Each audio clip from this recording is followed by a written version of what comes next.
पहुंचनी चाहिए। उस पुड़िया को खोल के देखना, उस पुड़िया में 2 चूड़ी होती हैं। एक कांच होता है इतना बड़ा, इतना बड़ा कांच होता है, उसमें नाक भी ना दिखे। हाँ जी कि ना जी, नाक भी ना दिखे, इतना बड़ा होता। और एक कंगा होता है इतना बड़ा। अब्बा कंगा में झांके तो बात की बात है, झांके बाल भी कंगी ना हो। हाँ सत्यता है।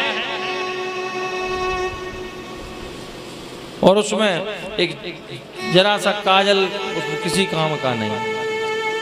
अब 10 रुपया हमने उसमें इन्वेस्ट कर दिए। अब 10 रुपए इन्वेस्ट किए, वह किसी काम का नहीं है। आप भगवान पे चढ़ाओगे और भगवान को तो आवश्यकता है नहीं आपके धन रुपया पैसा की, हैं? भगवान को इसलिए अर्पित करते हैं किसी के काम आए। अब आपने भगवान को चढ़ा दी और भगवान को चढ़ने के बाद में अपर उठा के पंडित जी को दान दोगे, हैं? पंडित जी अब जाए ले जाओ। पंडित जी ले गए, पंडित जी ने ले जा करके एक बोरी में पटका और बोरी में पटक के और मुँह बांध के रख दिया। और 1-2 बोरी भरा जाए उठा के फिर फेंकने के काम के हैं वो, किसी काम के थोड़ी हैं। हाँ किसी काम के नहीं है वो। आपके 10 रुपए पानी में चले गए, वेस्ट चले गए, किसी के काम नहीं आए। तो ऐसी वस्तु चढ़ाने से क्या लाभ? अरे 10 रुपया, हम नहीं कह रहे हैं 50 लाख दान करो ना, हम किसी को लुटवाने बैठे हैं क्या? हम नहीं कह रहे हैं आप 50,000 दान करो ना। 10 रुपए दान कर रहे हो, अगर 10 रुपए की कोई वस्तु अर्पित कर रहे हो तो ऐसी वस्तु अर्पित करो जो किसी के काम आए। 10 रुपया की अगर एक ऐसा रुमाल आ जाएगा 10 रुपए का, उस 10 रुपए के रुमाल का अगर वह ब्राह्मण को दान दोगे, किसी जरूरतमंद को दान दोगे, वह भगवान को अर्पित करोगे और वह फिर किसी ब्राह्मण को दान दोगे, तो वह ब्राह्मण इसका उपयोग करेगा और जितनी बार उपयोग करेगा उतनी बार आपको पुण्य मिलेगा, उतनी बार आपको फल प्राप्त होगा। कथा हजारों जगह चल रही है। कथा का कार्य है सन्मार्ग दिखाने वाला, सही मार्ग पर ले जाने वाला, सही मार्ग पर। तो मैयाओं, ऐसा काम हम क्यों करें जिसमें हमें कोई फल ही प्राप्त ना हो? अगर एक वस्त्र दान कर दिया हमने किसी को या भगवान को अर्पित कर दिया और भगवान को अर्पित किया तो वह किसी के काम आएगा। जब जब वह उस कपड़े को, उस वस्त्र को उपयोग करेगा तब तब आपको फल मिलेगा। आपने 10 रुपए का एक कंगा भी चढ़ा दिया, कंगा ही दान कर दिया, जब जब वह उपयोग करेगा जिसको दान किया तब तब आपको फल मिलेगा। और 10 रुपया की वह पुड़िया आपने दिखावे के लिए तो चढ़ा दी कि श्रृंगार की पुड़िया। अरे श्रृंगार की पुड़िया, श्रृंगार की सामग्री दान करो तो ऐसी करो जो किसी के काम आ जाए। वह किसी के काम नहीं आई, कचड़े में फेंक गई, आपके 10 रुपया कचड़े में चले गए, पानी में चले गए। इसलिए ध्यान रखा करो, ऐसी कोई वस्तु भगवान को अर्पित ना की जाए जो किसी के काम ही ना आ सके।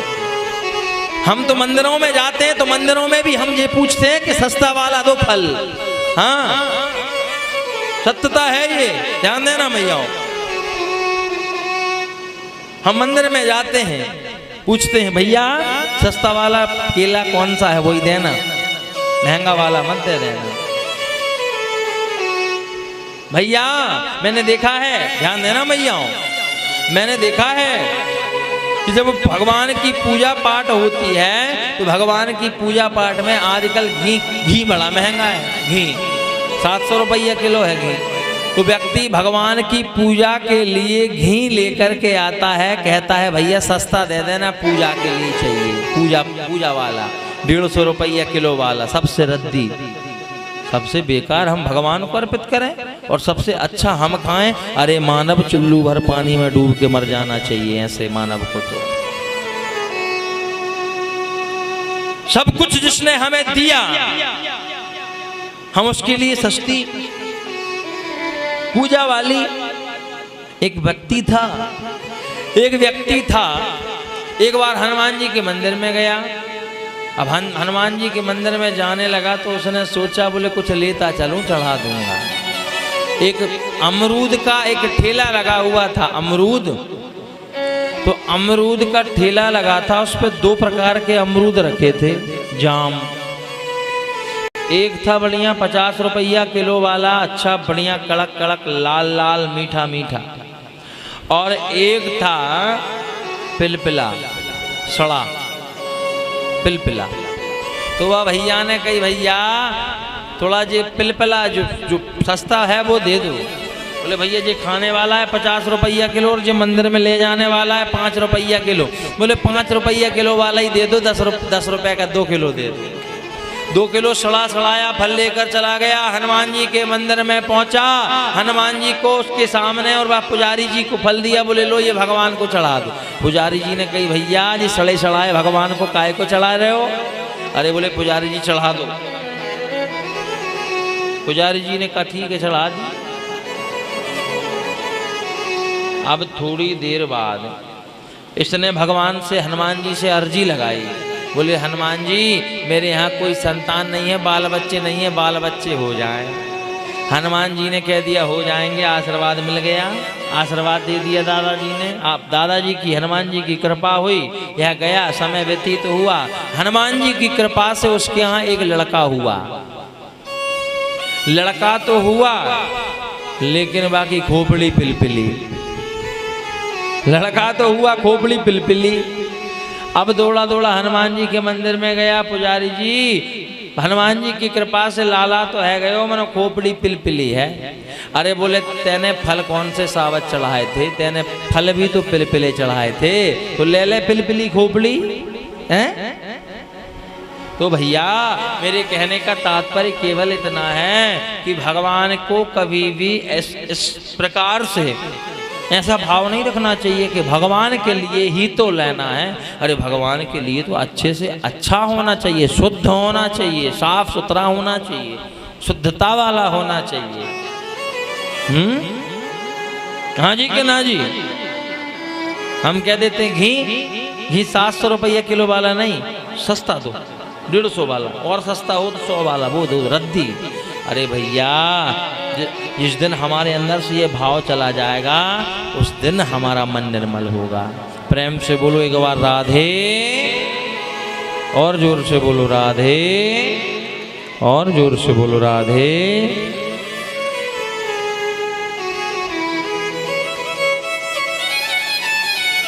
हमारा जो मन है ना, हमारा मन निर्मल करना पड़ेगा, क्योंकि जिसका मन निर्मल होता है मेरे प्रभु उसी पर रीझते हैं।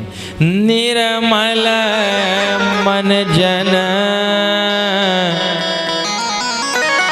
सो मोहि पाव, मोहे कपट छल छिद्र न भाव। हम भगवान को क्या देंगे? हम कुछ दे सकते हैं भगवान को? अरे हमारा हरि ही 1000 हाथ वाला है, वो सबको देता है। वो अपना हरि है 1000 हाथ वाला, वो दीन दयाला हरि है 1000 हाथ वाला। अरे मैं कहता डंके की चोट पर ध्यान से सुनियो, लाला अपना हरि है 1000 हाथ वाला। और हे प्रभु, अरे जिधर तुम छिपे हो, जिधर तुम छिपे हो प्यारे, उधर देखना है। कन्हैया तुम्हें एक नजर देखना है, कन्हैया तुम्हें एक नजर देखना है, कन्हैया तुम्हें एक नजर देखना है, कन्हैया तुम्हें एक नजर देखना है। जिधर तुम छिपे हो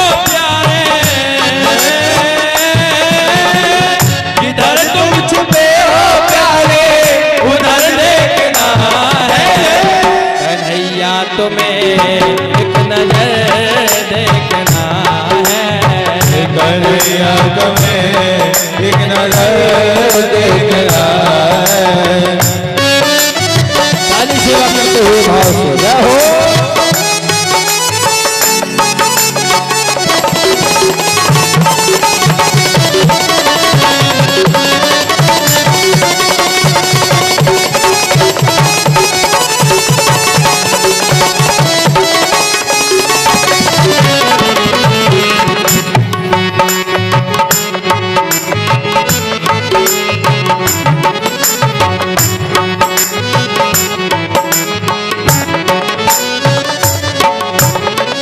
विदुर भीलनी के जो घर तुमने देखे, विदुर भीलनी के जो घर तुमने देखे, विदुर भीलनी के नीके नीके, विदुर भीलनी के जो घर तुमने देखे, विदुर भीलनी के जो घर तुमने देखे, जो घर तुमने देखे, जो घर तुमने देखे, जो घर तुमने देखे, जो घर तुमने देखे, विदुर भीलनी के जो घर तुमने देखे, विदुर भीलनी के जो घर तुमने देखे, तो तुमको हमारा भी, तो तुमको हमारा भी घर देखना है। कन्हैया तुम्हें एक नजर देखना है। कन्हैया तुम्हें एक नजर देखना है। हो जिधर तुम छिपे हो, जिधर तुम छिपे हो उधर देखना है। कन्हैया तुम्हें एक नजर कन्हैया तुम्हें एक नजर देखना। सावरे सावरे सावरे सावरे सावरे सावरे सावरे सावरे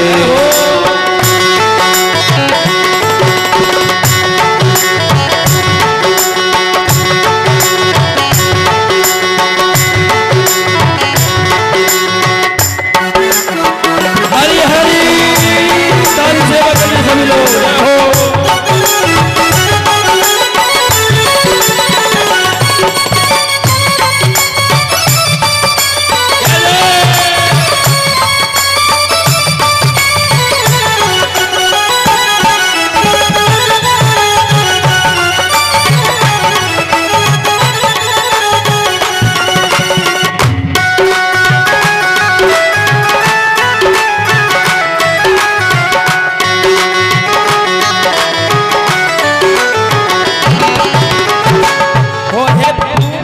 हे ठाकुर टपकते हैं दृग बिंदु तुमसे ये कह कर, टपकते हैं दृग बिंदु तुमसे ये कहकर, टपकते हैं दृग बिंदु तुमसे ये कह कर, टपकते हैं दीन बंधु तुमसे ये कहकर, तुमसे ये कह कर प्यारे, तुमसे ये कह कर, तुमसे ये कहकर प्यारे, तुमसे ये कहकर, तुम्हें अपनी उल्फत में, तुम्हें अपनी उल्फत में दर देखना है।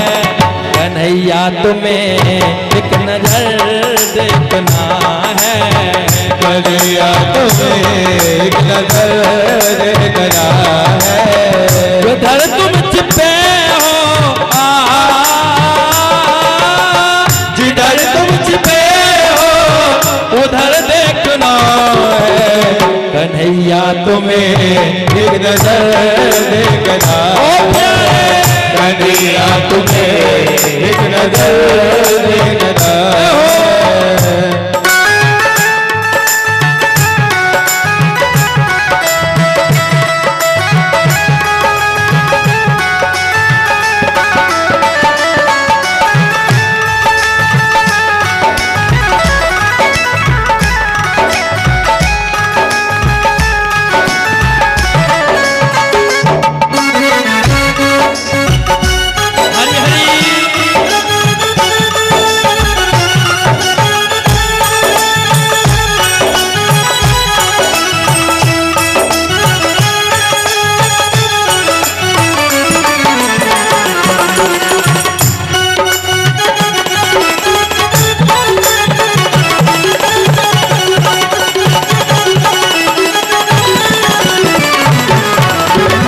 अगर तुम हो दीनों की आहों के आशिक, अगर तुम हो दीनों की आहों के आशिक, अगर तुम हो दीनों दीनों दीनों दीनों, अगर तुम हो दीनों की आहों के आशिक, अगर तुम हो दीनों की आहों के आशिक, आहों के आशिक प्यारे, आहों के आशिक, आहों के आशिक प्यारे, आहों के आशिक, तो आहों को अपना, तो आहों को अपना असर देखना है कन्हैया तुम्हें एक देखना है, कन्हैया तुम्हें एक नजर देखना है।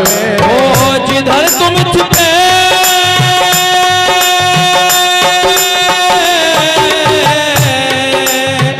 जिधर तुम छुपे हो, जिधर तुम छुपे हो उधर देखना है कन्हैया तुम्हें एक नजर देखना है, कन्हैया तुम्हें एक नजर देखना है।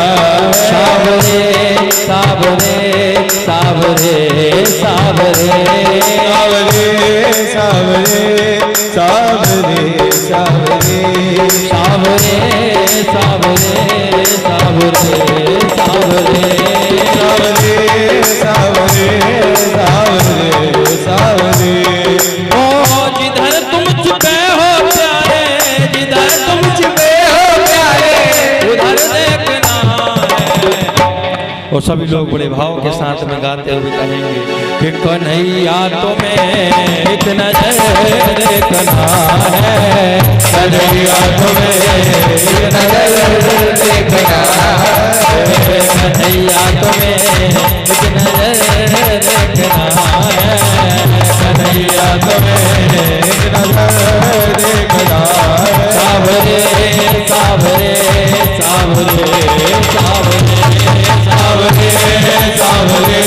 सावरे सावरे सावरे सावरे सावरे सावरे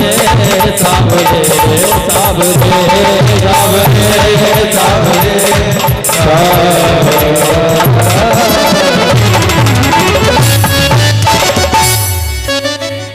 बोली बांके बिहारी लाल की।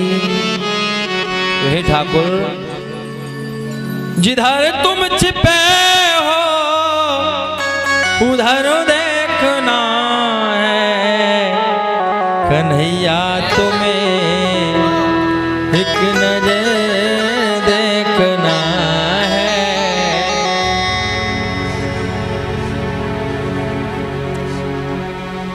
भगवान को प्राप्त करने के लिए मन में सच्ची लगन, सच्ची श्रद्धा, सुंदर भाव, क्योंकि निर्मल मनजन सोम ही पावा, मोह कपट छल छिद्र न भावा।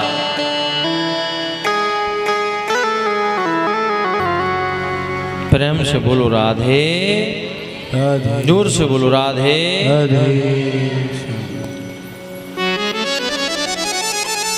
भगवान प्राप्त हो सकते हैं, लेकिन हम भगवान को प्राप्त करना चाहते नहीं।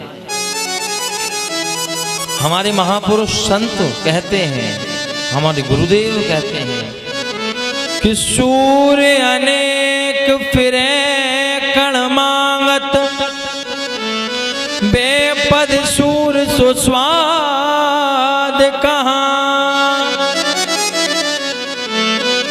पुनिताल मंजीरा बजाती फिरे, मीरा मतवारी सी चाह कहाँ। सिया राम कथा कितनों ने लिखी,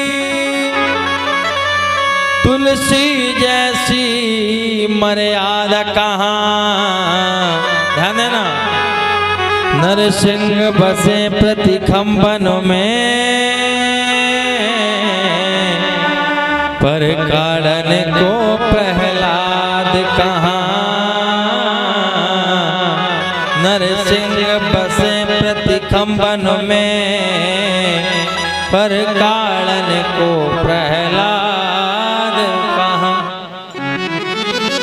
भगवान तो आज भी कण कण में व्याप्त हैं, भगवान तो आज भी पत्ते पत्ते में व्याप्त हैं, भगवान तो आज भी हर खंबे में व्याप्त हैं। हर निकालने वाला कोई ध्रुव तो हो, कोई प्रहलाद तो हो, कोई नरसिंह मेहता तो हो, कोई भक्त तो हो।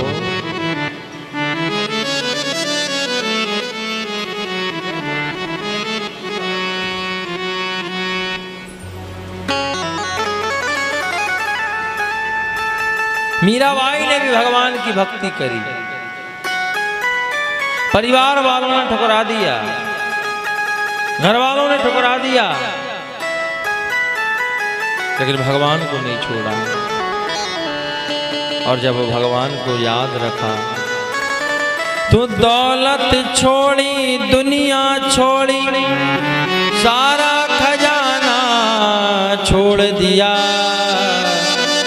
श्री कृष्ण दीवानी मीरा ने राजघराना छोड़ दिया। दिल के दरवाजे पर जब नाम लिखा गिरधारी का, और सत्य कहता हूँ आजमा लेना, मुसीबत ने आना छोड़ दिया। सब छोड़ दिया, वृंदावन आकर गोविंद का भजन किया, गोविंद को प्राप्त।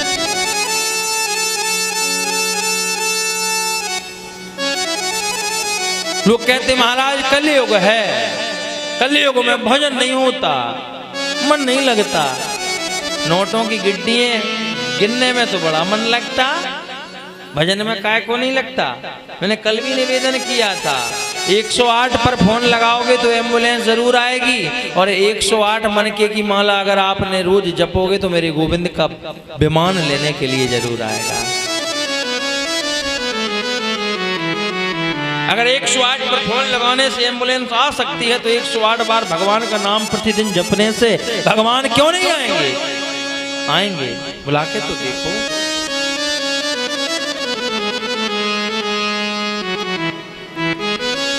क्यों नहीं आएंगे?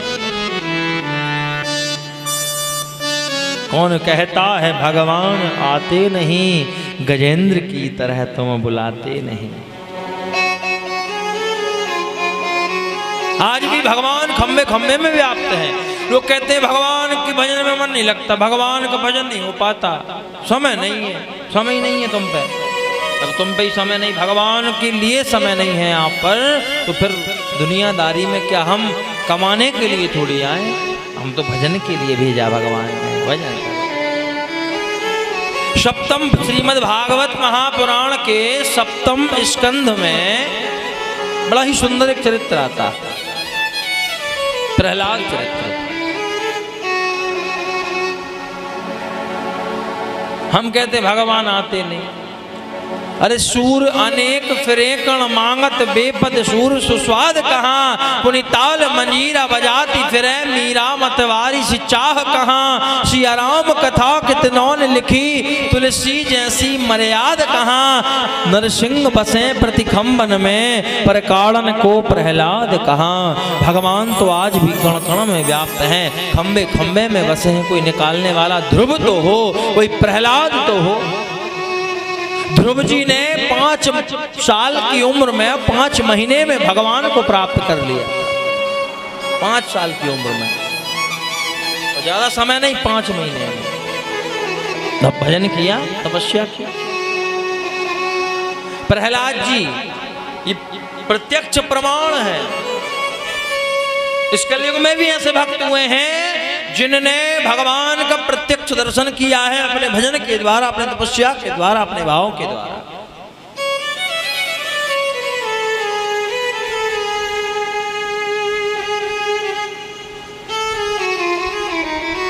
प्रहलाद जी तो असुर बालक थे, असुर के बेटा थे, दैत्य के बेटा थे, हिरण्यकश्यपु के बेटा थे।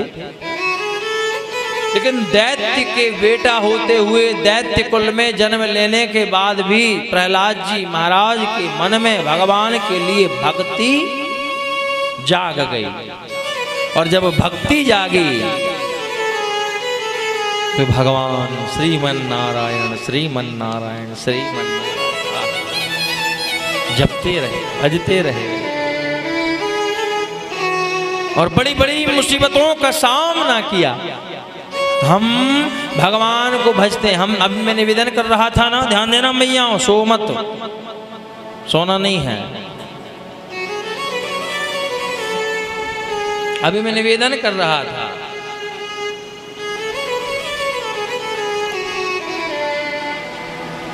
कि भगवान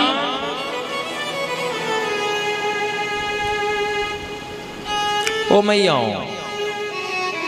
नींद आती ना ज़्यादा तो कूलर से थोड़ा हट के बैठ जाया करो, थोड़ा थोड़ा अलग अलग होके, कूलर से दूर। कूलर की हवा में नींद बहुत ज़्यादा आती है, गर्मी वैसे ही पड़ रही है। हाँ, प्रेम से बोलो राधे, जोर से बोलो राधे। देखो भैया, बुरा नहीं लगना चाहिए, हम तो चाहे डांट डांट के भी सुनाए, पूरी कथा सुना के ही पहुँचाएंगे आपको गोपाल। हाँ, सोना नहीं है। कोई पूछेगा क्या सुन के आए, क्या बताओगे? हैं? सोना नहीं है मैया, नींद आए तो पानी पी लिया करो। नींद आना ही नहीं चाहिए, इतनी रसमयी कथा चल रही है, आप ध्यान केंद्रित करो तो।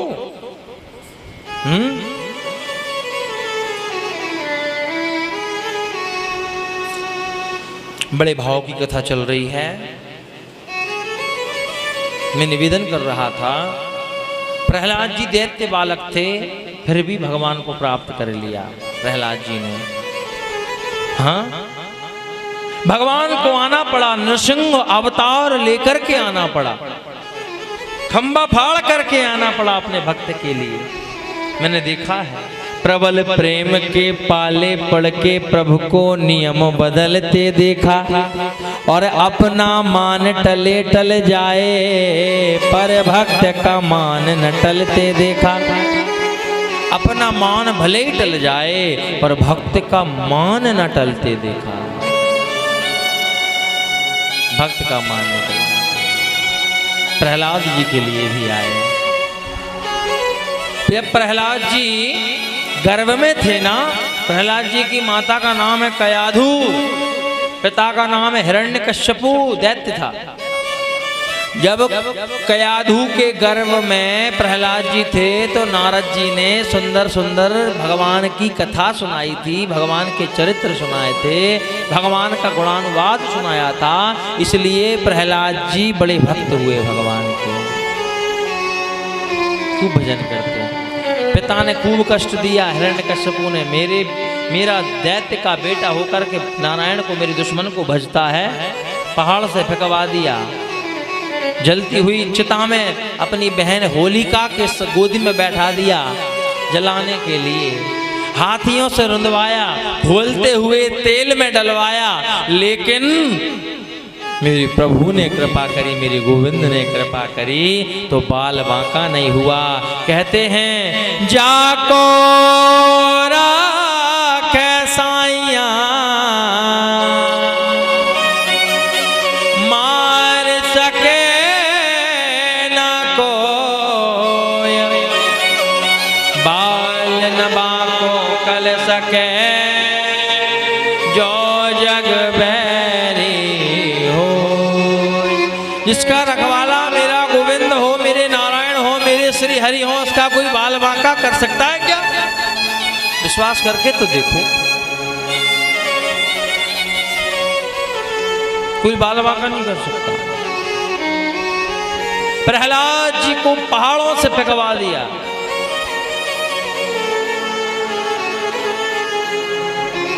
खोलते हुए तेल में डलवा दिया, हाथियों से रुंधवाने का प्रयास किया। बड़ी विशाल भयंकर चिता तैयार करी, जिसमें अपनी बहन होलिका को बैठा दी, जिसको वरदान था कि वो जल नहीं सकती, ओढ़नी थी, वरदान मिला हुआ था कि ओढ़नी को ओढ़ कर के बैठे, अग्नि जला नहीं सकती। लेकिन मेरे श्री हरि मेरे गोविंद ने कृपा करी तो होलिका तो जल गई, प्रहलाद जी पर भगवान की कृपा हुई, बच गए, कुछ नहीं हुआ। और जब हिरण्यकश्यपु मारने के लिए आया प्रहलाद, भक्त प्रहलाद को, तो मेरे भगवान, मेरे नारायण नरसिंह अवतार लेकर के खंबा फाड़ करके प्रहलाद अपने भक्त की रक्षा के लिए प्रकट हो गए। बोलिए भक्त वत्सल भगवान की, नरसिंह भगवान की जय हो। सूर्य अनेक फिरे गणमागत बेपद सूर सुस्वाद कहाँ, पुनिताल मंजीरा बजाती फिरे मीरा मतवारी सी चाह कहाँ, सिया राम कथा कितनों ने लिखी तुलसी जैसी मर्याद कहाँ, नरसिंह बसे प्रतिखंबन में पर काड़न को प्रहलाद कहाँ। भगवान तो आज भी कण कण में व्याप्त हैं, प्रेम से भाव से कथा सुन के तो देखो प्राप्त होंगे। भगवान अपने भक्त की रक्षा करते हैं। हम अपने मुंह को संसार की तरफ मोड़ रखे हैं, जिस दिन मेरे गोविंद की तरफ मुंह को मोड़ लिया उस दिन जीवन का कल्याण हो जाएगा। ओ मैया बात मत करो। मान लो बाहर बारिश हो रही है और दो मटके रख दो, एक मटके का मुंह कर दो सीधा बारिश की तरफ और एक का मुंह कर दो उल्टा धरती की तरफ। बताओ कौन सा मटका भरेगा? जिसका मुंह ऊपर आसमान की तरफ होगा वही मटका भरेगा। हाँ जी कि ना जी? वही भरेगा, क्योंकि पानी ऊपर से गिर रहा है, वही भरेगा, डायरेक्ट आएगा। ठीक वैसे ही हमने अपने इस मुख को संसार की आसक्तियों में आसक्त कर रखा है, भगवान के चरणों में नहीं लगाया। हमने हमारे उस घड़े को, मन रूपी घड़े को संसार की तरफ मोड़ रखा, धरती की तरफ मोड़ रखा। जिस दिन गोविंद की तरफ मोड़ दोगे वह मटका, वह जीवन गोविंद की कृपा से भर जाएगा।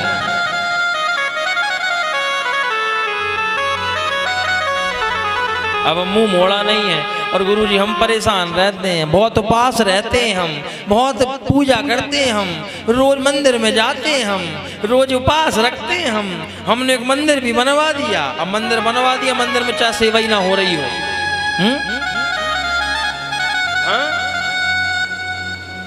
इसलिए दुखी रहता है मनुष्य कि मनुष्य भगवान के लिए समय नहीं दे सकता, भगवान के लिए टाइम नहीं दे सकता। संसार के लिए तो पूरा टाइम है, लेकिन भगवान के लिए तुम्हारे पास टाइम नहीं है। किसी से कहा, कोई पूछने लगा गुरुजी बड़ा परेशान हूँ। मैंने कहा भैया भजन करो भगवान का। बोले गुरुजी कितना करें? भैया मैं क्या 24 घंटा होते हैं, 24 घंटा में से 3 घंटा कर लो। बोले गुरुजी 3 घंटा बहुत ज़्यादा हो जाएंगे, थोड़ा कम करो। कितना कम करें? बोले थोड़ा कम करो। मैंने कि 2 घंटा कर लेना। अभी 2 घंटा भी बहुत ज़्यादा हो जाएंगे, 1 घंटा कर दो। 1 घंटा, हाँ भाई 1 घंटा कर ले। गुरुजी 1 घंटा भी बहुत ही ज़्यादा हो जाएंगे, तुम तो आधा घंटा की कह दो, आधा घंटा। हाँ भैया आधा घंटा कर लो। आधा घंटा गुरुजी थोड़ो तो ज़्यादा, भैया 10 मिनट कर लेना। 10 मिनट गुरुजी 1 मिनट में काम नहीं चलेगा, फिर तो परेशान रहेगा ही जिंदगी भर। भगवान के लिए टाइम नहीं है, संसार के लिए टाइम है।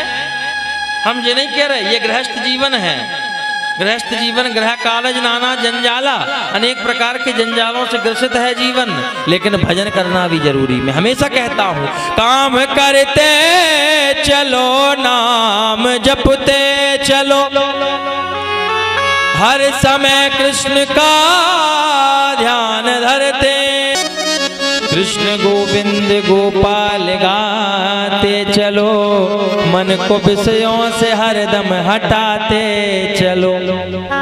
ये नहीं कह रहे 3 घंटे ही बैठो, अरे भजो। तुम्हारे पास 1 मिनट नहीं, भगवान के लिए 15 मिनट नहीं निकाल सकते? पूरे 23 घंटा 45 मिनट तुम्हें दे दी, 15 मिनट भगवान के लिए नहीं निकाल सकते? ये नहीं कहते कि 24 घंटा माला लेके बैठो। अरे भैया, एक घड़ी आधी घड़ी, आदि में पुनयात, तुलसी संगत साधु की हरहि कोट अपराध। एक घड़ी भजो, एक घड़ी भी नहीं है समय, आधी घड़ी भजो, आधी भी नहीं है तो आधी से भी, अरे पर भजो तो हम। और कोई काम तो धन देकर करवा सकते हैं, भजन तो स्वयं करना पड़ेगा ना, करो। मनुष्य परेशान इसलिए रहता है, भगवान को भूल गया है, भगवान याद नहीं है। जिंदगी भर मनुष्य संसार में आसक्त रह करके जिंदगी भर संसार में व्यतीत कर देता है, और अंत में जब बुरा समय आता है, जब बुढ़ापा आ जाता है, बेटे भी धक्का देकर निकाल देते हैं कि वृद्धाश्रम चले जाओ, तब याद आती है कि अगर मैं भजन कर लेता तो मुझे भगवान मिल जाते। मेरी यह स्थिति नहीं होती, यह गति नहीं होती। जीवन भर तो मेरा मेरा मेरा मेरा मेरा मेरा करा है, जिंदगी भर मेरा मेरा में निकाल दिया। जाएगा जब यहाँ से कुछ भी न साथ होगा,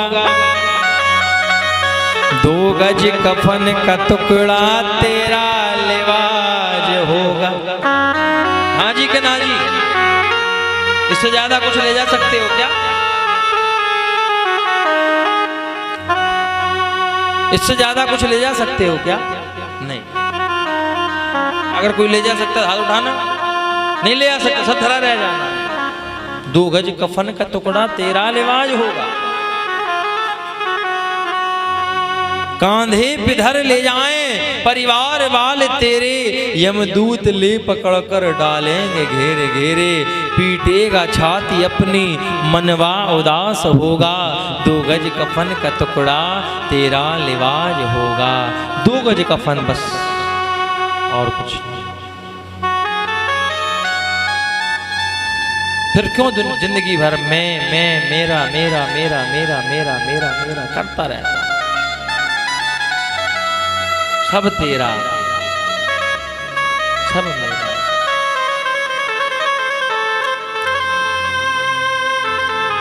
श्रीमद् भागवत महापुराण के 8वें स्कंध के 8वें स्कंध में गजेंद्र मोक्ष की कथा का बड़ा सुंदर वर्णन आता है। एक गजेंद्र नाम का हाथी था, सुखदेव महाराज वर्णन कर रहे हैं, ध्यान देना सज्जनों में। आसीद गिरिवर राजन त्रिकूटित विश्रुता, क्षीरोदेन व्रतः श्रीमान योजनायत मृच्छता।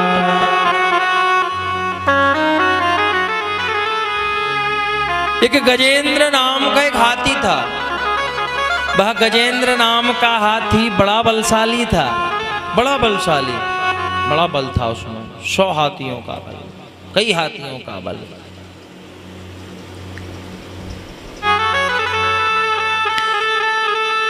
पचास तो हथनियां साथ में थी, पत्नियां 50, और 150 हाथी उसके बेटा। उसको बड़ा अभिमान था, बड़ा अभिमान था। उसको अभिमान ये था कि कभी भी मुझ पर कोई संकट आ जाएगा, कोई विपत्ति आ जाएगी, कोई मुसीबत आएगी, तो मेरी पत्नियां, मेरा बेटा, मेरी बेटी मुझे बचा लेंगे, कुछ नहीं होने देंगे।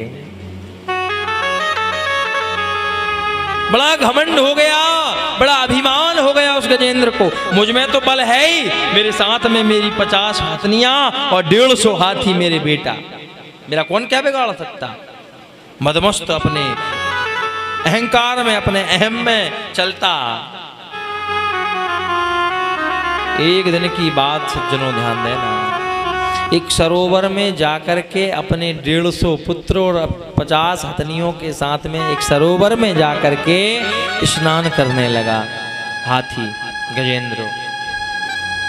और जब स्नान करने लगा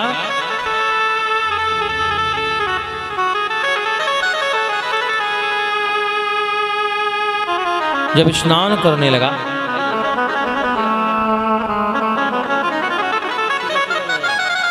जय हो, जय श्री राम। जब स्नान करने लगा उसी सरोवर में एक मगरमच्छ रहता था, ग्राह मगरमच्छ। जब यह गजेंद्र वहाँ पर स्नान करने लगा तो हाथी का तो स्वभाव होता है, क्रीड़ा करता है। पूरा जल जो था वो मटमेला हो गया, जल को पूरा उसने गंदा कर दिया, मटमेला हो गया, दूध गंदा हो गया। जब जल गंदा हो गया तो जो ग्राह, जो मगरमच्छ रहता था उस सरोवर में, तो उस मगरमच्छ ने देखा कि कोई मेरे घर को गंदा कर रहा है, तो उस मगरमच्छ ने आकर गजेंद्र का पांव पकड़ लिया बड़ी जोर से, और पांव पकड़ा तो गजेंद्र को पता चल गया कि किसी ने मेरा पैर पकड़ लिया। गजेंद्र तो अपने अहंकार में, अपने घमंड में चूर है। गजेंद्र ने सोचा, हाथी ने सोचा, उस गजेंद्र नाम के हाथी ने, बोले अभी जिसने मेरा पांव पकड़ा है उसको पता नहीं होगा कि ये गजेंद्र का पैर है। उसको पता चल जाएगा तो अपने आप छोड़ देगा। काफी समय हो गया, स्नान करके निकलने लगे, अभी भी ग्राह ने पैर पर पांव पकड़ रखा है। खींचे लेकिन ना खींच पाए। अपनी पत्नियों से कहा, 50 हथनियों से कहा, मुझे देवी, मुझे निकालो बाहर, मेरा पांव किसी ने जकड़ लिया है। उन हथनियों ने, 50 हथनियों ने सूंड में पकड़ करके खींचा, पूरी ताकत लगा दी, पूरी शक्ति लगा दी, लेकिन खींच नहीं पाए गजेंद्र को, तिनका भर भी नहीं निकाल पाए। अपने 150 जो बेटा थे, हाथी थे, उनसे कहा, बेटा तुम मुझे बाहर निकालो, मेरा पैर बहुत जोर से किसी ने जकड़ लिया। उन 150 हाथियों ने पकड़ करके खींचा, और जब खींचने लगे, खींच करके नस नस ढीली हो गई, लेकिन एक रत्ती भर भी गजेंद्र को बाहर नहीं निकाल पाए। प्रेम से बोलो राधे राधे। रत्ती भर भी बाहर नहीं निकाल पाए, पसीना पसीना हो गए। बोलिए भक्तवत्सल भगवान की, परम पूज्य गुरुदेव भगवान की जय। आइए सब लोग खड़े होकर के एक बार गुरुदेव भगवान को प्रणाम करेंगे। जय हो।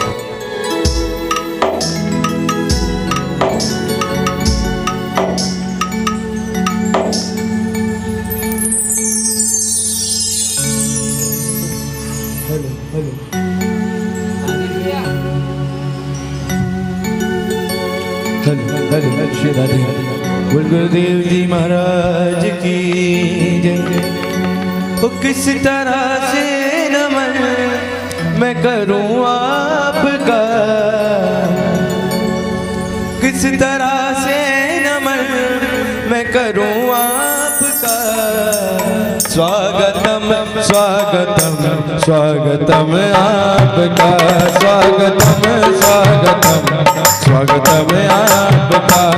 किस तरह से नमन मैं करूं आपका, किस तरह से नमन मैं करूं आपका। स्वागतम स्वागतम स्वागतम आपका, स्वागतम स्वागतम स्वागतम आपका।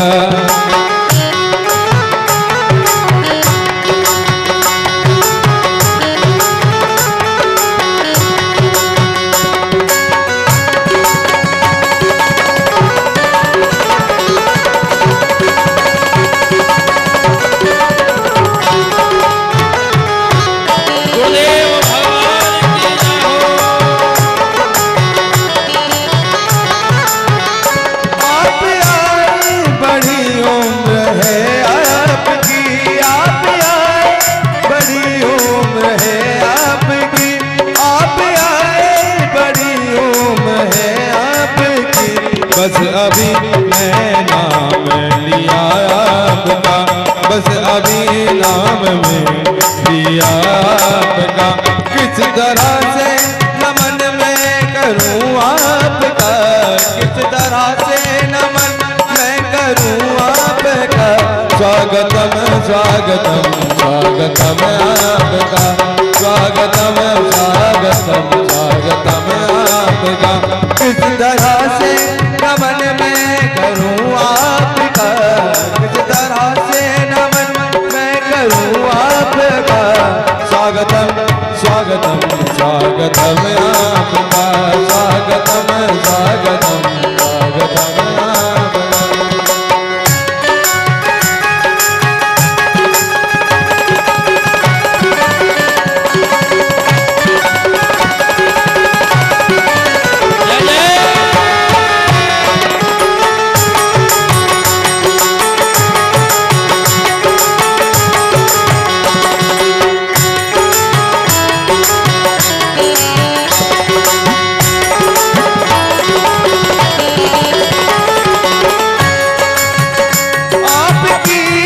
नजर कर गई क्या असर, आपकी नजर क्या कर गई क्या असर। मेरा दिल था मेरा हो गया आपका, मेरा दिल था मेरा हो आपका। किस तरह से नमन मैं करूं आपका, किस तरह से नमन मैं करूं आपका। स्वागतम स्वागतम स्वागतम आपका, स्वागतम स्वागतम स्वागतम आपका। बोलिए सद्गुरुदेव भगवान की। गुरुर्ब्रह्मा गुरुर्विष्णु गुरुर्देव महेश्वरा, गुरु साक्षात् परब्रह्म तस्मै श्री गुरुवे नमः। एक बार सभी लोग कहेंगे बोलिए गुरुदेव भगवान की जय हो। जिन गुरुदेव भगवान की पावन कृपा से, उनके पावन आशीर्वाद से आज मैं यह बालक, यह दास आप सबको कथा सुना पा रहा है। इस व्यासपीठ पर बैठने का सौभाग्य प्राप्त हुआ तो मेरे इन्हीं गुरुदेव भगवान की कृपा से हुआ, जिन्होंने मुझे इस योग्य बना दिया कि सभी भक्तों को प्रभु की कथा का गुणानुवाद श्रवण करा सकें। आज वही गुरुदेव भगवान आज कथा में पधारे हैं। बड़े सौभाग्य की बात है गुरुदेव। इस पावन व्यासपीठ से मैं आपको चरणों में बारंबार प्रणाम करता हूँ। और गुरुदेव जब मैं वृंदावन में आया था तो वृंदावन में माता और पिता के तुल्य गुरुदेव ने हमें श्रीमद् भागवत महापुराण का ज्ञान दिया और माता पिता का पूर्ण प्रेम हमें दिया। जिस प्रकार माता पिता प्रेम करते हैं अपने बालक से, ठीक वैसे ही गुरुदेव ने अपना प्रेम हम पर बरसाया और वह प्रेम बरसाने के लिए, वह करुणा बरसाने के लिए और हरिदास को यहाँ तक पहुँचाने के लिए आपकी बड़ी कृपा रही गुरुदेव। आपके चरणों में प्रणाम। और गुरुदेव से आशीर्वचन प्राप्त करेंगे, इसके बाद में फिर कथा में चलेंगे। बोली गुरुदेव भगवान की जय।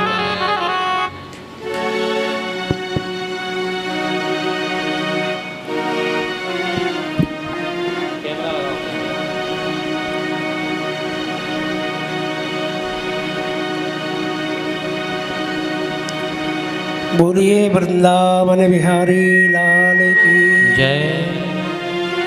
श्री सद्गुरुदेव भगवान की जय। जय श्री राधे। और धीरे से बोलिए, ज़्यादा बोलने की ज़रूरत नहीं है। बोलिए भक्तवत्सल भगवान की। आजकल का ज़माना उल्टा है। अगर कहेंगे कि तेज़ी से बोलो तो कोई तेज़ी से नहीं बोलेगा, अगर कहेंगे धीरे से बोलो तो लोग तेज़ी से बोलते हैं।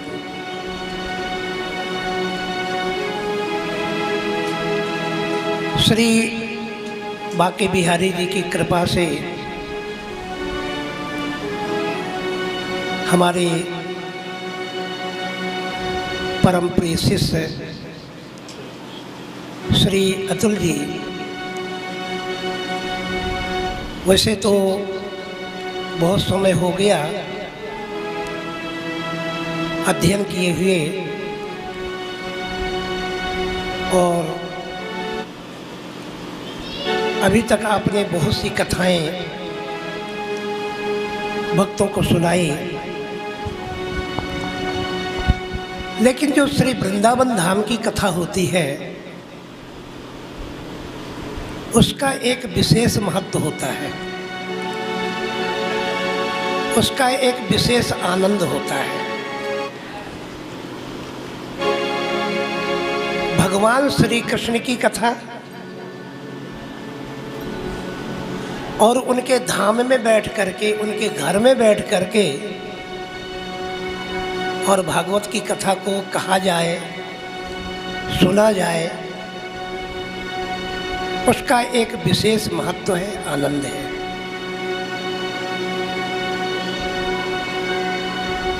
ये श्री वृंदावन धाम भगवान श्री कृष्ण का धाम है, घर है। आप हम सब लोग बड़े भाग्यशाली हैं कि श्री वृंदावन धाम में आए। ऐसे कोई श्री वृंदावन धाम में आता नहीं है। जब श्री राधा रानी की कृपा होती है, कन्हैया की कृपा होती है, वही श्री वृंदावन धाम में आता है। ये तो बड़ी प्रसिद्ध बात है। इरादे रोज बनते हैं फिर भी बदल जाते हैं, वृंदावन वही आते हैं जिसको कन्हैया बुलाते हैं।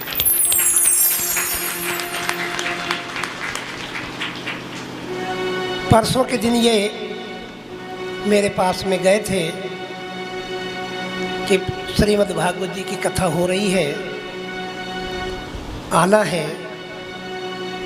तो हमने कहा जिस दिन भगवान श्री कृष्ण का जन्म हो तो उस बधैया में मैं भी सम्मिलित हो जाऊंगा, थोड़ी देर कथा का आनंद मैं भी लूँगा।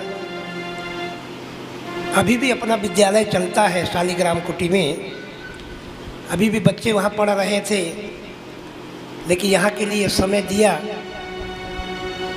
तो इसलिए यहाँ मैं हाजिरी देने के लिए आया हूँ।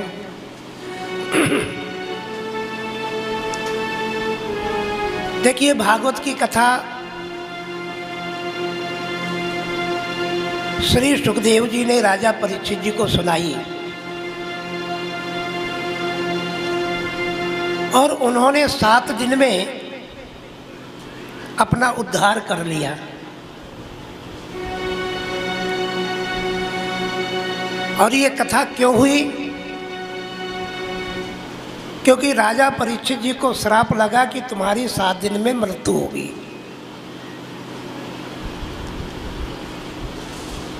और हम लोगों को भी 7 दिन में ही मरना है, 8वां दिन किसी का नहीं आएगा। आएगा? अरे सप्ताह में 7 दिन ही तो होते हैं। हिंदी में कहते हैं सोमवार, मंगलवार, बुधवार, गुरुवार, शुक्रवार, शनिवार, रविवार। अंग्रेजी में कहते हैं Sunday, Monday, Tuesday, Wednesday, Thursday, Friday, Saturday. ये 7 दिन ही होते हैं, 8वां दिन किसी का नहीं आता है। और हम लोगों को भी 7 दिन में ही मरना है, 8वां दिन किसी का नहीं आएगा। तो राजा परीक्षित जी ने तो अपना उपाय कर लिया, हम लोगों को भी इसी तरह से उपाय कर लेना चाहिए। इस बात को याद रखना चाहिए कि हम लोगों की भी मृत्यु 7 दिन में है। तो आदमी जब मरने लगता है तो जिसका जिससे प्रेम होता है उसी को याद करता है। पत्नी से प्रेम हो तो पत्नी को याद करता है, बच्चों से प्रेम हो तो बच्चों को याद करता है, घर मकान से प्रेम हो तो घर मकान को याद करता है। श्री परीक्षित जी का मन भगवान में था, तो मरते समय उन्होंने भगवान को याद किया। इसलिए इस भागवत कथा से हम लोगों को एक शिक्षा मिलती है, मरना सबको है और अंतिम समय में किसी ना किसी को याद करना है। तो एक नारायण नाम के एक परम संत हुए हैं, उन्होंने एक बात कही है, बोले दो बातन को भूल मत, दो बातों को याद रखना, दो बातन को भूल मत, जो चाहे कल्याण, नारायण एक मौत को और दूजे श्री भगवान। एक मौत को हमेशा याद रखो और नारायण को याद रखो, भगवान को याद रखो, बस। अगर दो को याद रखा तो हम कहीं भी रहें, किसी स्थिति परिस्थिति में रहें, मर भी जाए तो हम परमात्मा को प्राप्त कर लेंगे। यही भागवत जी का उद्देश्य है, अपने जीवन को सुधारना। श्रीमद् भागवत जी मरण सुधारती है और राम कथा जीवन सुधारती है। हमारा जीवन कैसे होना चाहिए? श्री राम सरीखे होना चाहिए, श्री जानकी जी सरीखे होना चाहिए, हमारा जीवन हनुमान जी सरीखे होना चाहिए, हमारा जीवन दशरथ जी सरीखे होना चाहिए, हमारा जीवन मैया कौशल्या की तरह होना चाहिए, हमारा जीवन भरत जी के सरीखे होना चाहिए। ये हमको जीवन जीना सिखाती है रामायण। हमें निज धर्म पर चलना सिखाती रोज रामायण।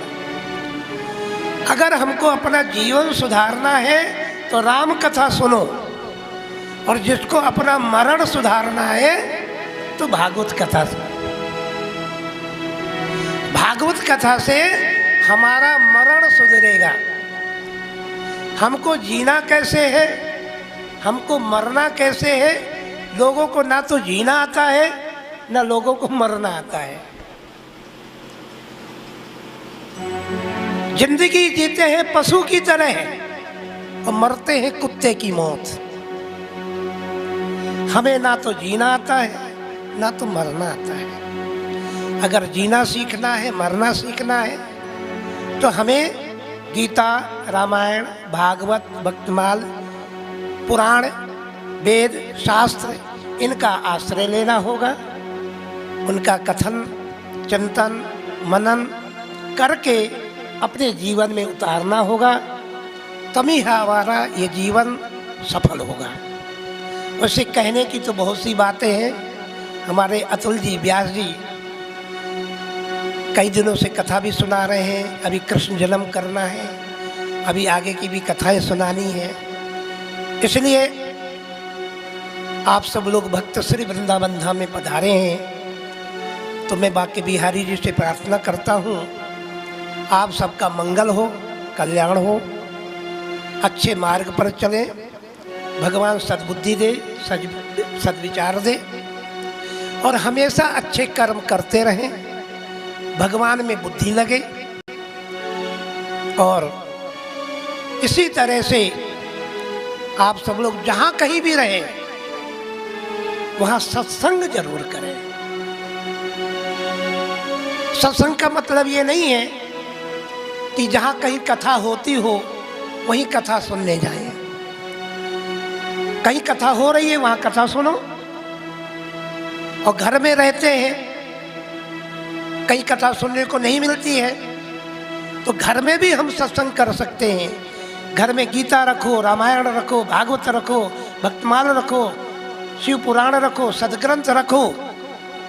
उनको रोज पढ़ना, अध्ययन करना, अपने जीवन में उतारना, ये बहुत बड़ा भारी सत्संग है।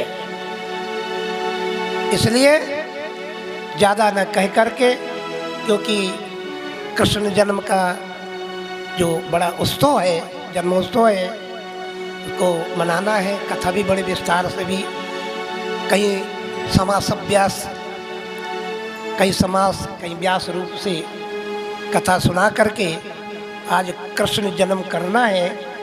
तो मैं ज़्यादा विक्षेप न करते हुए मैं अपनी वाणी को विराम लेता हूँ। आगे की कथा हमारे व्यास जी सुनाएंगे। मैं भी थोड़ी देर बैठ करके कृष्ण जन्म का आनंद लूँगा। जय जय श्री राम। और धीरे बोलो, ज़्यादा तेजी से नहीं। जय जय श्री राम। श्री राम। बोली सद्गुरुदेव भगवान की, वृंदावन बिहारी लाल की, राधा रानी सरकार की जय। जय जय श्री राधे। बोलिए सब लोग, जय जय श्री राधे, जय जय श्री राधे। परम कृपाकारी गुरुदेव, बड़ा स्नेह प्राप्त हुआ, बड़ी कृपा करी जो आप इस दास के निवेदन से आप पधारे। सभी पर, हम पर सदैव अपना ऐसा आशीर्वाद बनाए रखना।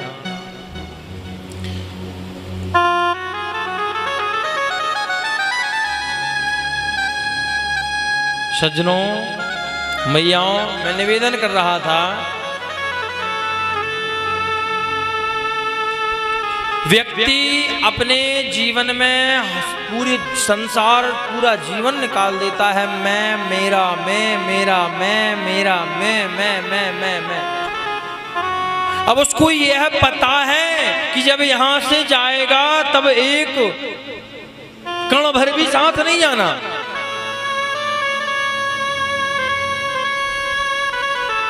जाएगा जब से कुछ भी न साथ होगा, 2 गज कफन का टुकड़ा तेरा लिबाज होगा। 2 गज कफन का टुकड़ा तेरा लिबाज होगा। 2 गज कफन केवल और केवल अंतिम में काम आएगा, बाकी और कुछ नहीं। मैं, मेरा, मैं, मेरा, मैं, मेरा में लगा।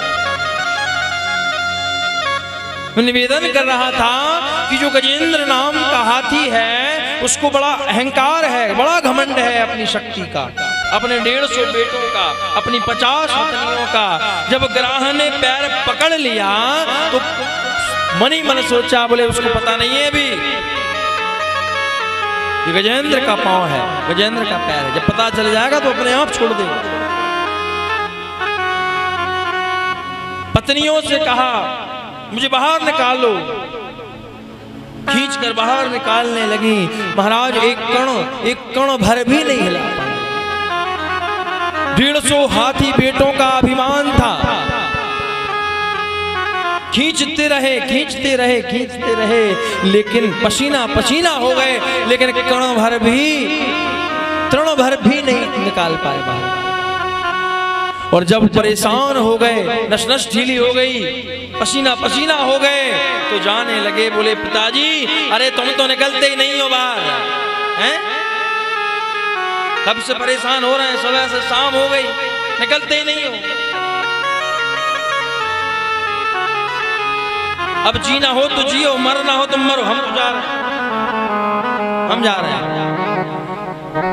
आज गजेंद्र की नेत्रों से झड़ आंसू बहने लगे। आंसू बहने लगे तो आज वह बातें याद आ गई। मैंने सारा जीवन, सारा समय मैंने अपने परिवार के लिए, अपने बच्चों के लिए, अपनी पत्नी के लिए मैंने पूरा जीवन न्योछावर कर दिया, पूरा जीवन निकाल दिया। लेकिन आज वही बच्चे, वही पत्नी, वही परिवार, वही नातेदार, वही रिश्तेदार मुझे छोड़ करके जा रहे हैं। बोले मरना हो तो मरो, अब तो हम परेशान, तुम्हारे चक्कर में हम फिर मर जाए। हैं? हम थोड़ी मर जाए तुम्हारे चक्कर में। आज इस परिवार पर, जिन बेटों पर, जिन माँ पर, जिन पत्नियों पर, जिन हथनियों पर, जिन हाथी बेटों पर अभिमान था, अपने बल का अभिमान था, आज वह बल का अभिमान टूट करके चकनाचूर हो गया। क्यों? क्योंकि आज वह परिवार मुसीबत में छोड़ करके चल दिया है। कहते हैं कि कसमें वादे प्यार वफा सब बातें हैं, बातों का क्या, कोई किसी का नहीं झूठ है, नाते हैं नातों का क्या, कसमें वादे प्यार वफा सब बातें हैं, बातों का क्या, सब बातें। आज जब मुसीबत आन पड़ी तो उस गजेंद्र के सारा परिवार छोड़ करके चल दिया। आप तो निकलते ही नहीं हो। हम भी भूखे मर जाएं क्या आपके चक्कर में? एक व्यक्ति के चक्कर में पूरा परिवार मर जाए। हम जा रहे हैं, चल दिए। आज गजेंद्र के नेत्रों में झड़ झड़ आंसू बहने लगे। अरे जिन परिवार का, जिन बच्चों का, जिन पत्नियों का मुझे अभिमान था, आज मुझे इस मुसीबत में छोड़ करके चले गए। जितना जितना जितना आसक्ति, जितना समय मैंने इन परिवार वालों में, इन नातेदारों में, इन रिश्तेदारों में मैंने समय दिया, इतना अगर मैं गोविंद को याद करने में दे लेता, अगर इतना गोविंद का भजन कर लेता, तो आज मुसीबत में गोविंद मेरे पास आ जाता। सारी जिंदगी भर भगवान को याद नहीं किया, लेकिन आज जब मुसीबत आन पड़ी तो उस मुसीबत में भगवान याद आ गए।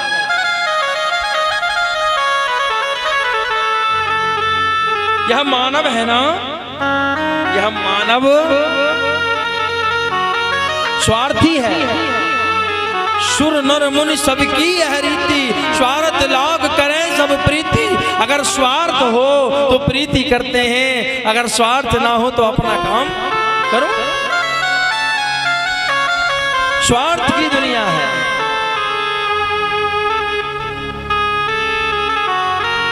ये दुनिया है ना, बड़ी स्वार्थ की है। भगवान को भी व्यक्ति जब याद करता है, जब मुसीबत आन पड़ती है, अगर घर में कोई परेशानी हो तो पंडित जी को कुंडली दिखाते, पंडित जी देखो तो कोई दशा तो नहीं चल रही, शनि की दशा तो नहीं चल रही, राहु की दशा तो नहीं चल रही, केतु की दशा तो नहीं चल रही, पितृदोष तो नहीं है। जब मुसीबत आती है, जब परेशानी आती है, तब भगवान याद आ जाते हैं। ये मानव है। दुख में सुमिरन सब करे, सुख में करे न को, जो सुख में सुमिरन करे तो दुख काहे को। जब दुख आता है, मुसीबत आती है, तब भगवान याद आते हैं। अगर सुख में ही भगवान को याद करते रहोगे तो दुख आएगा क्यों? और सुख दुख तो लगा हुआ है, ये संसार है, ये जीवन है। कभी सुख है, कभी दुख है, इसी का नाम जीवन है। जो गिरकर फिर संभल जाए उसे इंसान कहते हैं, पराया दर्द अपनाए उसे इंसान कहते हैं। भगवान दुख में याद आते हैं। आज गजेंद्र जब विपत्ति में पड़ा तो जिंदगी भर तो भगवान को याद नहीं किया, आज भगवान को याद करता है, आज प्रभु को बुलाता है। जितना मैंने संसार के लिए समय दिया, इतना मेरे गोविंद के लिए दे देता, मेरे गोविंद आ जाते। और आज बुला रहा है प्रभु, आज याद आ गई, आज बैराग हो गया संसार से और कह रहा गजेंद्र बोले सौंतः सरुशिर वाले न गृहीतया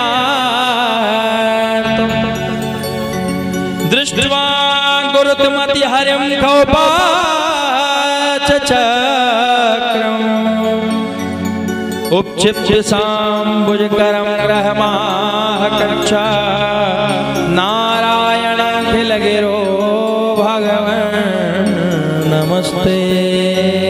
हे प्रभु, जो संसार को चलाता है, जो संसार की रक्षा करता है, वो मेरी रक्षा के लिए आए। जब प्रभु को बुलाया तो कहते हैं, मैं निवेदन करता हूं आपसे कि भक्त के बुलाने में देरी हो सकती है, लेकिन मेरे भगवान के आने में देरी नहीं हो सकती। गजेंद्र के बुलाने में देरी हो गई, लेकिन मेरे श्री हरि के श्री नारायण के आने में देरी नहीं हुई। जैसे ही गजेंद्र ने याद किया है, मेरे श्री हरि चल दिए हैं। गरुड़ से कहा, गरुड़ चलो चलो, मेरे भक्त की रक्षा के लिए जाना है। भक्त की रक्षा के लिए जाना है। भगवान को भक्त ने बुलाया तो भगवान भक्त के बुलाने में देरी हो गई होगी, लेकिन मेरे प्रभु के आने में देरी नहीं। इतनी तेजी से मेरे भगवान आए हैं कि जब भगवान निकल रहे थे बैकुंठ से गजेंद्र की रक्षा के लिए, तो भगवान लक्ष्मी जी ने पूछा, बोले स्वामी कहाँ जा रहे हो इतनी जल्दबाजी में? तो भगवान ने हाथी की रक्षा के लिए जा रहा इतना कहना चाह रहे थे, लेकिन भगवान इतनी तेजी से गए अपने भक्त की रक्षा के लिए कि हाँ कहा बैकुंठ में और थी कहाँ, निकला गजेंद्र के पास जाकर के। भक्त के बुलाने में देरी हो सकती, मेरे भगवान के आने में देरी नहीं हो सकती। ध्यान देना सच्चा।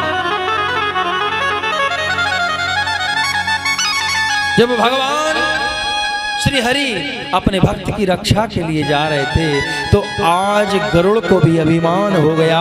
भगवान ने कहा, गरुड़ चलो जल्दी, भक्त की रक्षा के लिए चलना है, मेरा भक्त मुझे पुकार रहा है। जब भगवान ने कहा तो आज गरुड़ को अभिमान आ गया। बोले मेरे बिना भगवान का भी कोई काम नहीं चलता,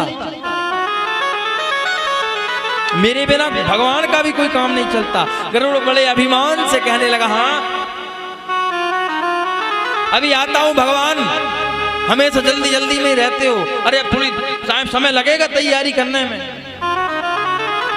मेरे प्रभु समझ गए गजेंद्र को तो ग्राह ने मगरमच्छ ने पकड़ा है, लेकिन ये गरुड़ को अभिमान रूपी मगरमच्छ ने पकड़ रखा है। पहले इसकी रक्षा करना पड़ेगा, इसका पतन हो जाएगा। अभिमान मैं और मेरा, इसी में तो व्यक्ति का पतन होता है। जरासी जमीन एक बीता जमीन के लिए मेरी लड़ाई हो जाती, डंडा चल जाते, गोलियां चल जाती, केस चल जाते, मैं और मेरा के चक्कर में। आज अभिमान आ गया गरुड़ को, भगवान का काम नहीं चलता मेरे बिना। भगवान श्री हरि समझ गए, आए हैं। आकर के श्री हरि ने, श्री नारायण ने अपनी एक इकन्नी उंगली को, इस उंगली को गरुड़ के ऊपर रखा है, पीठ पर रखा है, और बोले चलो गरुड़ उड़ो। अरे बोले भगवान, प्रभु का स्वामी काय को मजाक कर रहे हो, पूरे बैठो फिर उड़ूंगा। बोले गरुड़ पहले तुम मेरी उंगली को उड़ाओ। जैसे ही गरुड़ उड़ने का प्रयास करने लगा, पंख फड़फड़ाते रह गया, और पंख फड़फड़ाते फड़फड़ाते फड़फड़ाते फड़फड़ाते पसीना पसीना हो गया। भगवान को तृण भर भी नहीं हिला पाया उंगली को। भगवान ने कहा, गरुड़ तुझे अभिमान आ गया कि भगवान का, नारायण का काम मेरे बिना नहीं चलता। अरे तू मुझे उड़ाता है, तू मुझे मेरा विमान है, मुझे लेकर के जाता है, ये भी मेरी इच्छा से लेकर के जाता है, मेरी इच्छा से होता है। भगवान ने गरुड़ के अभिमान को दूर किया है। भगवान गजेंद्र की रक्षा के लिए पहुंचे हैं, गजेंद्र की रक्षा करी है। जैसे ही गजेंद्र ने देखा गोविंद आ रहे हैं, कमल पुष्प तोड़ करके भगवान को अर्पण किया है, प्रणाम किया है, और वहीं से प्रणाम किया मेरे गोविंद ने, मेरे श्री हरि, मेरे नारायण ने सुदर्शन चक्र छोड़ा है और ग्राह का उद्धार कर दिया। बोलिए भक्त वत्सल भगवान की। अपने भक्त की, गजेंद्र की रक्षा करी है, ग्राह का उद्धार कर दिया है। मैं हमेशा निवेदन करता हूं सज्जनों, माताओं और लाइव टेलीकास्ट के माध्यम से जो भी इस कथा को श्रवण कर रहे हैं उन भक्तों से निवेदन, भक्त के बुलाने में देरी हो सकती है पर मेरे प्रभु के, मेरी गोविंद के आने में देरी नहीं हो सकती, क्योंकि भगत के बस में है भगवान, भक्त के बस में है गोविंद। प्रबल प्रेम के पाले पड़ के प्रभु को नियम बदलते देखा, और अपना मान टले टल जाए पर भक्त का मान न टलते देखा। अपना मान टल जाए पर अपने भक्त का मान कभी नहीं टलने देते। और गोविंद से कहा करो, प्रभु से कहा करो, हे प्रभु, हे गोविंद, हे द्वारिकाधीश, हे नाथ, वो मेरी नैया पड़ी है मझधार, प्रभु ऐसे पार लगा देना। तेरी माला जपूंगा दिन रात, प्रभु ऐसे पार लगा देना। सब गाइए दो। वो मेरी नैया पड़ी है मझधार, मेरी नैया पड़ी है मझधार, दयालु ऐसे पार लगा देना। मेरी नैया पड़ी है मझधार, प्रभु से प्यार लगा देना। तेरी माला जपूंगा दिन रात, दयालु ऐसे पार लगा देना। तेरी माला जपूंगा दिन रात, प्रभु की पार लगा देना। हाँ, तुम तो जानो प्रभु जी घट घट की, मेरी नैया भंवर बिच अटकी। तुम तो जानो प्रभु घट घट की, हरि हरि मेरी नैया भंवर में अटकी। तुम तो जानो प्रभु जी घट घट की, मेरी नैया भंवर बिच अटकी। तुम तो जानो प्रभु जी घट घट की, मेरी नैया भंवर में अटकी।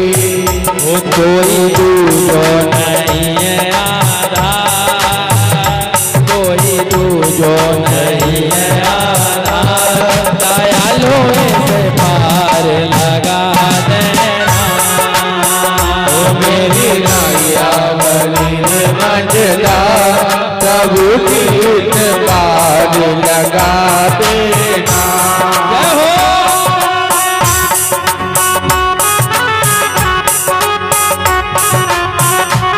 प्रेम से ताली से करते हुए सभी लोग बोलिए भक्त वत्सल भगवान की।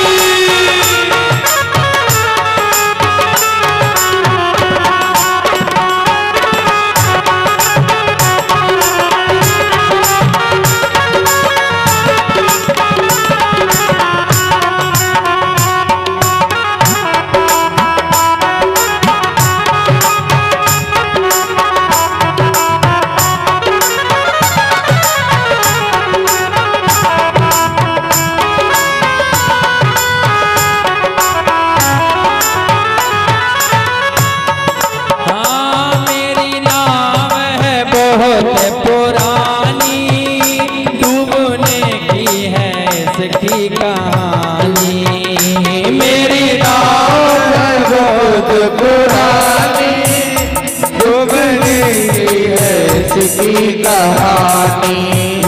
मेरी नाव है बहुत पुरानी, डूबने की है इसकी कहानी। ओ मेरी नाव है बहुत पुरानी, डूबने है इसकी कहानी। ओ कहीं डूब न जाए मझधार, कहीं डूब न जाए मझधार, दयालु ऐसे पार लगा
डोर डाली।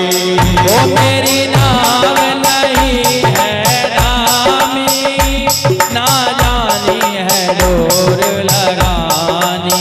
ओ मेरी नाव है रानी, डाले ये डोर लगानी। तो कहीं डूब न जाए मझधार, कहीं डूब न जाए मझधार, दयालो से पार लगा देना। मेरी नैया बने मझधार, हरे से पार लगा। तुम तो जानो प्रभु जी घट घट की, मेरी नैया भंवर बिच अटकी। जानो प्रभु जी घट घट की, मेरी नैया भंवर बिच अटकी। हाँ तुम तो जानो प्रभु जी घट घट की, मेरी नैया भंवर बिच अटकी। तुम तो जानो प्रभु की घट घट की, मेरी नैया भंवर बिच अटकी। कोई दूजो नहीं है आधार, कोई दूजो नहीं है आधार, दयालो से पार लगा देना। कोई दूजो नहीं है आधार, हृदय से पार लगा देना। तेरी माला जपूंगा दिन रात, तेरी माला जपूंगा दिन रात, दयालो से पार लगा देना। तेरी माला जपूंगा दिन रात, प्रभु जी से पार लगा देना। मेरी नैया पड़ी है मझधार, दयालो से पार लगा देना। ओ मेरी नैया कबीर बजता, प्रभु जी से पार लगा देना। तेरी माला जपूंगा दिन रात, दयालो से पार लगा देना। तेरी माला जपूंगा दिन रात, प्रभु से पार लगा देना। तेरी माला जपूंगा दिन रात, प्रभु दयालो से पार लगा देना। तेरी माला जपूंगा दिन रात, दयालो से पार लगा। हे गोविंद मेरी नैया पड़ी है मझधार, प्रभु से पार लगा देना। तुम तो जानो प्रभु जी घट घट की, मेरी नैया भंवर बिच अटकी। कोई दूजो नहीं है आधार, दयालो से पार लगा दे।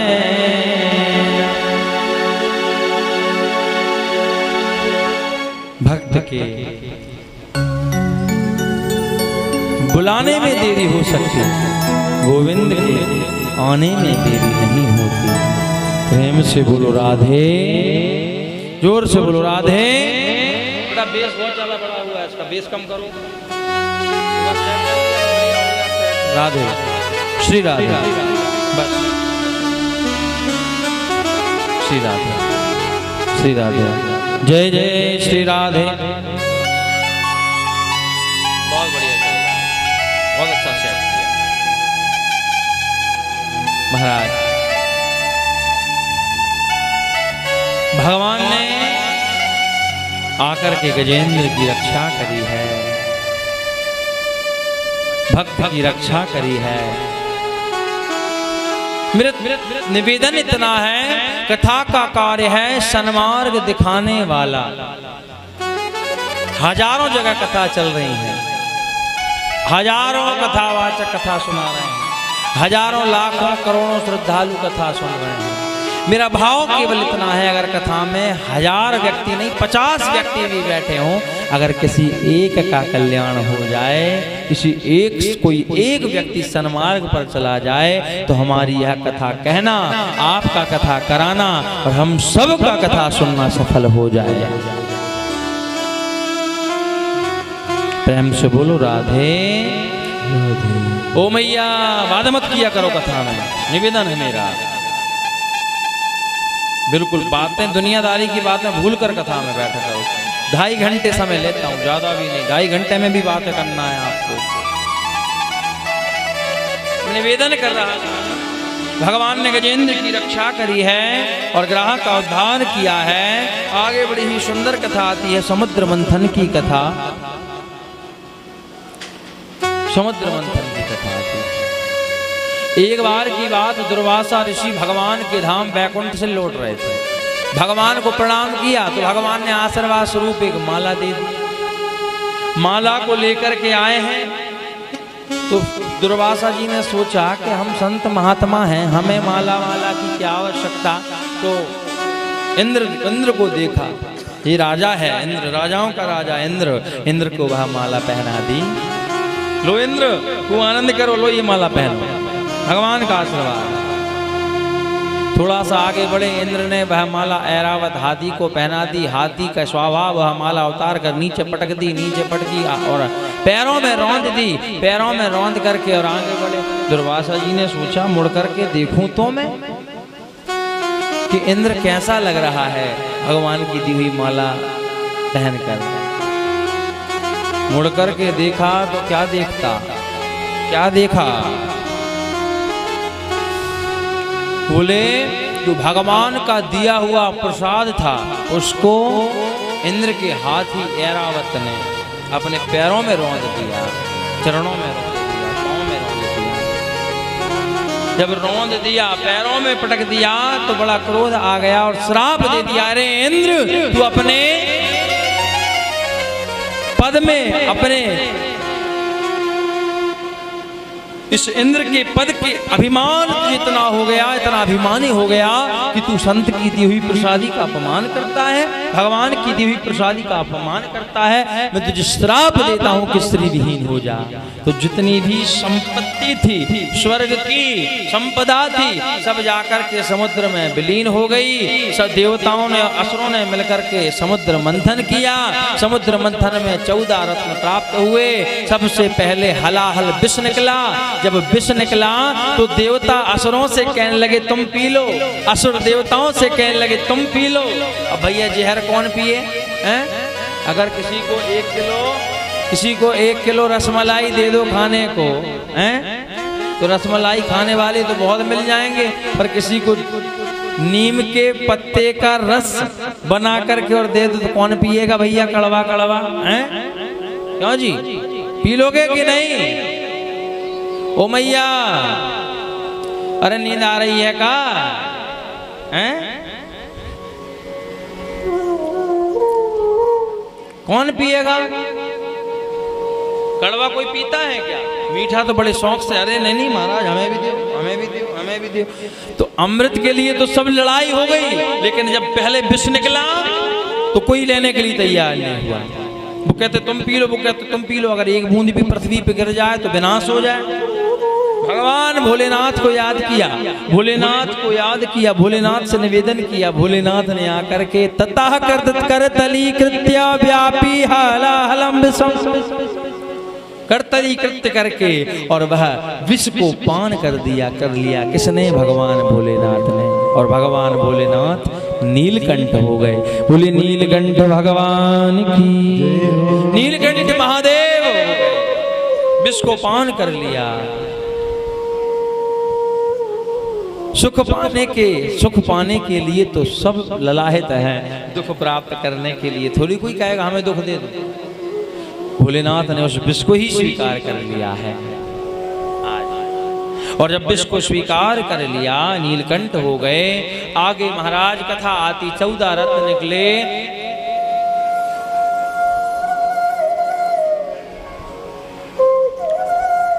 पारिजात वृक्ष निकला जो कि स्वर्ग में भेज दिया। कामधेनु गाय निकली जो ऋषियों को दे दी, 14 रत्न निकले। जब अंतिम में जब अमृत निकला तो अमृत के लिए देवताओं और असुरों में लड़ाई हो गई। भगवान ने उस लड़ाई को शांत करने के लिए एक अवतार धारण किया जिसको कहते हैं मोहिनी अवतार। बोलिए मोहिनी अवतार की। मोहिनी भगवान का अवतार हुआ, प्राकट हुआ। मोहिनी भगवान जब असुरों और देवताओं की लड़ाई हो रही थी तो समझाया, बोले भैया लाइन से बैठ जाओ, हम बांटेंगे। सब देवता असुर देख कर मोहित हो गए। बोले ठीक है। असुर तो बहुत ही मोहित हो गया, इतनी सुंदर स्त्री, सुंदरी, हम तुमसे विवाह करेंगे। हाँ विवाह कर लेना, लेकिन अमृत तुम्हें मैं पिलाऊंगी मेरे हाथों से। बोले हाँ ठीक। पहले देवताओं की पंक्ति को अमृत पिला दिया, फिर दैत्य एक तरफ बैठे हैं, देवताओं को अमृत पिलाने लगे मोहिनी भगवान। बीच में एक दैत्य भी आकर के खड़ा हो गया, स्वरभानु नाम का दैत्य। आकर के अमृत का पान कर लिया। सूर्य ने, चंद्रमा ने बताया, बोले ये दैत्य है, इस पंक्ति में आकर बैठ गया है अपना रूप बदल करके। भगवान अपने रूप में आकर के भगवान ने सुदर्शन चक्र चला दिया और स्वरभानु नाम का जो दैत्य था उसके 2 भाग हो गए। अमृत भी लिया था इसलिए अमर हो गया। इसलिए पहले 7 ग्रह थे, नवग्रह में उनको मिला दिया, 9 ग्रह हो गए। पूजन होती है ना नवग्रह की, नवग्रह शांति का जप कराते हो, वही नवग्रह। पहले 7 ग्रह थे, अब 9 हो गए, राहु और केतु। भगवान ने अमृत देवताओं को पिला दिया है, मोहिनी भगवान ने असुरों को नहीं पिलाया। असुर और देवताओं में युद्ध हो गया। भगवान सभी देवताओं ने असुरों को मार करके भगा दिया। स्वर्ग पर राज्य अधिपत्य जमा लिया सब देवताओं ने और जाकर स्वर्ग पर राज करने लगे। जो दैत्यों की माता है,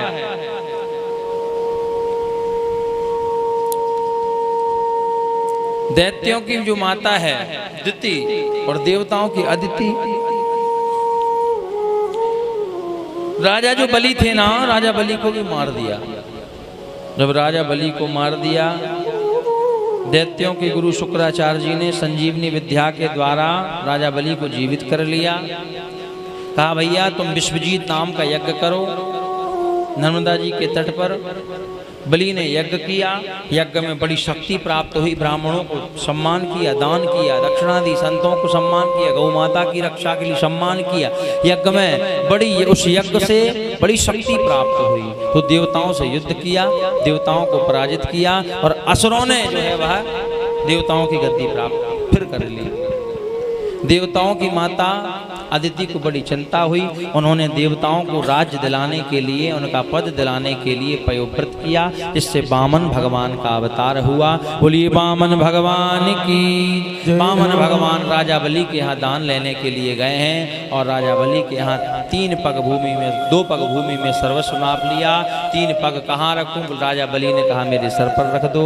भगवान की परीक्षा में पूर्ण हुए राजा बलि और भगवान वामन भगवान ने देवताओं को उनका अधिकार दिलाया है और राजा बलि पर भी कृपा करी है और अगले मनवंतर में इंद्र बनने का आशीर्वाद दिया है। बोलिए भक्तवत्सल भगवान की जय हो।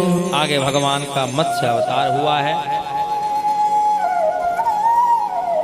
नवम स्कंध में प्रवेश करते हैं, जिसमें कि 12 स्कंध में सूर्यवंश का वर्णन है और 12 अध्यायों में सूर्यवंश का वर्णन है और 12 अध्यायों में चंद्रवंश का वर्णन है।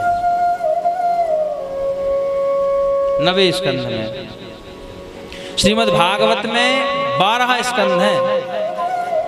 ध्यान देना मैयाओं, 12 स्कंद हैं। उन 12 स्कंधों में जो 9वां स्कंद है, 9वां स्कंद जिसमें हम प्रवेश कर रहे हैं, उसमें 24 अध्याय, 12 अध्याय में सूर्यवंश जिसमें भगवान राम जी का प्राकट्य हुआ है और 12 अध्याय में चंद्रवंश जिसमें भगवान श्री कृष्ण जी का प्राकट्य हुआ है। प्रेम से सब लोग बोलो राधे। बोली भक्तवत्सल भगवान की। सुखदेव जी महाराज वर्णन कर रहे हैं, हे शौनकादि ऋषियों, सूत जी महाराज कथा सुना रहे हैं शौनकादि ऋषियों को। सुखदेव जी महाराज कथा सुना रहे हैं राजा परीक्षित को। प्रसंग चल रहे हैं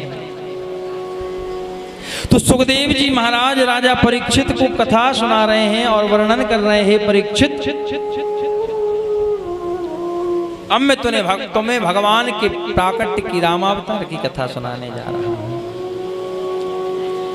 सुखदेव महाराज वर्णन कर रहे हैं, नारायण के नाभि कमल से ब्रह्मा जी, ब्रह्मा के मरीचि के कश्यप के पुत्र विवस्वान, यही सूर्य हैं। इन्हीं के नाम से इस वंश का नाम सूर्यवंश पड़ा। इस वंश में अनेक राजा हुए। राजा नभग, नाभाग, अम्बरीश जी महाराज बड़े ही अद्भुत राजा हैं, जिनने भगवान को साक्षात प्राप्त किया है। यह भगवान की सेवा अपने हाथ से करते थे। अगर भगवान को भोग लगाने के लिए अगर आटा भी पीस ना हो तो वह आटा भी अपने स्वयं हाथों से पीसते थे, फिर रोटियां बनाते थे, फिर भगवान को भोग लगाते थे। और मेरे गोविंद पीछे खड़े होकर के, मेरे प्रभु पीछे खड़े होकर अपने पीताम्बर से हवा करते थे। ऐसे भक्त हुए अम्बरीश जी महाराज। इसी वंश में राजा बाहुक हुए, सगर हुए, और सगर के 60,000 पुत्र हुए। उन 60,000 पुत्रों ने कपिल भगवान का अपमान कर दिया, जल करके भस्म हो गए। इसी वंश में उनके उद्धार के लिए गंगा मैया को लाने के लिए तपस्या करी। अंशुमान हुए, दिलीप हुए। इसी वंश में भगीरथ जी हुए। भगीरथ जी ने गंगा मैया को प्रकट किया। गंगा मैया पृथ्वी पर आई हैं और पृथ्वी पर आकर के उन सगर के 60,000 पुत्रों का उद्धार किया है। बोलिए भक्तवत्सल भगवान की जय हो। इसी वंश में राजा खड्वांग हुए, दीर्घबाहु हुए, रघु हुए, और इसी वंश में परम भागवत श्री दशरथ जी महाराज हुए। बोलिए दशरथ जी महाराज की जय हो। दशरथ जी महाराज इसी पावन वंश में हुए हैं। महाराज रघु हुए हैं इसी वंश में। ऐसे ऐसे राजा हुए हैं सूर्य वंश में। राजा रघु के नाम से ही इस वंश का नाम पड़ गया रघुवंश। रघुकुल रीत सदा चली आई, प्राण जाई पर वचन न जाए। राजा रघु, प्राण चले जाएं पर रघुकुल की मर्यादा नहीं जाना चाहिए। अरे रघुकुल रीत सदा चले आए, प्राण जाए पर वचन न जाए।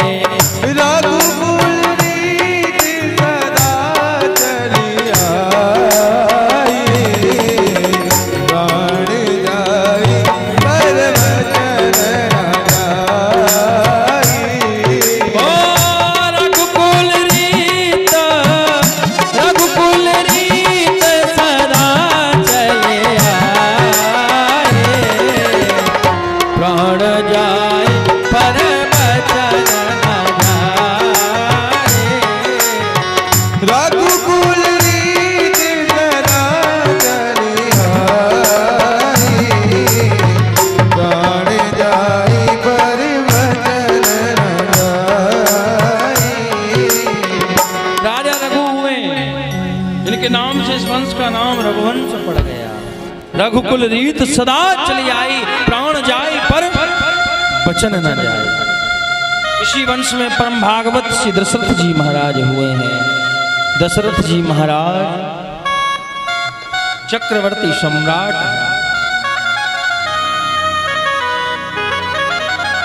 दशरथ जी महाराज की 3 रानियां हैं, कौशल्या, सुमित्रा, कैकेयी, पर एक भी रानी को संतान नहीं है। एक दिन आईने में अपना मुखमंडल देखा तो दाढ़ी में एक सफेद बाल दिखाई दिया। एक बाल सफेद हो गया। तो जब उस बाल सफेद हो गया